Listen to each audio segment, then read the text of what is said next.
Morning, Top Gun here, Tuesday, February 23rd, a little after 1 a.m. Pacific Standard Time. This is the YouTube pre-market commentary.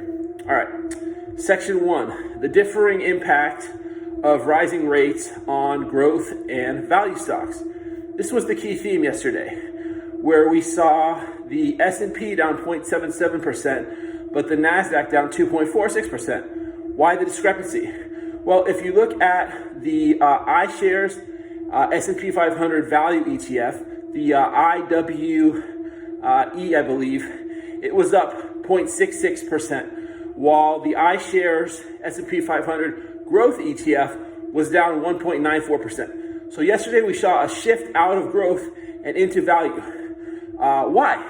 And then this was even more extreme with even more pronounced growth stocks and ETFs, like the semiconductor ETF, the SMH, which was down 3.66%, Kathy Wood's ARK Innovation ETF, ARKK, which was down 5.79%, and Tesla, which was down more than 8%. So the reason for this is that rising rates hurt growth stocks whose valuation consists more of earnings far in the future, far more than more mature value stocks whose valuation comes from earnings in the present and the near future. That's because you have to discount those future earnings, right? A bird in the hand is worth more than two in the bush, because having that money now, you have potentially other alternative investments to invest in. So there's opportunity cost.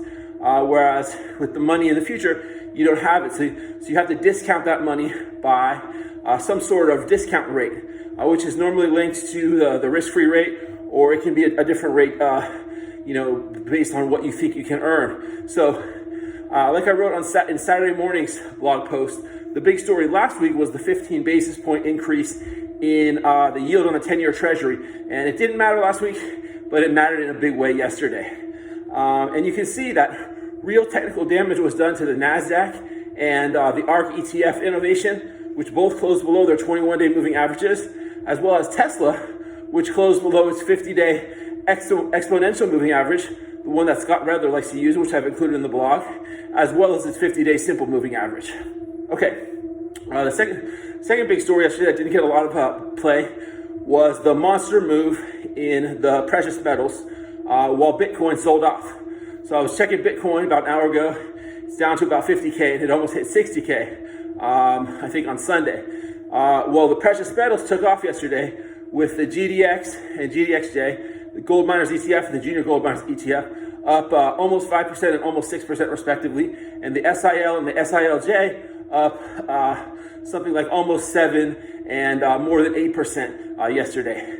So being that Top Gun owns huge positions in those 4 precious metals ETFs, as well as a nice portfolio of value stocks, we had a nice day yesterday. Lastly, I want to talk about Palo Alto Networks earnings. Palo Alto Networks is a $38 billion network security company. So it's exactly the kind of stock that got hit yesterday. Now, they reported a good quarter with revenue up 25% and adjusted diluted EPS up 30%. And they guided fiscal year 21 EPS, adjusted diluted EPS to 580 to 590. Now, their fiscal year ends, I believe, in July 30th of this year. So at the midpoint of that's 585. The stock closed at 384 and change. So we're talking about a multiple of, I think, 67 times on current year earnings. So a very high multiple, one of those growth stocks.